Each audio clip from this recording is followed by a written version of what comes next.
Des cris de joie entrecoupés de larmes.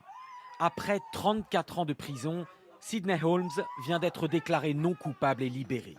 Il avait été condamné à une peine comme seule l'Amérique peut en prononcer, 400 ans derrière les barreaux pour un braquage. Je suis tellement reconnaissante à Dieu et à toutes les personnes qui ont rendu cela possible. Il ne faut jamais perdre espoir, c'est quelque chose qu'on ne peut pas abandonner. Tout commence le 19 juin 1988. Sidney Holmes, alors âgé de 22 ans, est accusé d'avoir servi de chauffeur lors d'un braquage. Incarcéré, il n'a pourtant jamais cessé de clamer son innocence. Même les proches des victimes ont émis des doutes sur sa culpabilité. Après 2 ans d'enquête d'une unité spéciale de révision, le désormais cinquantenaire est finalement innocenté.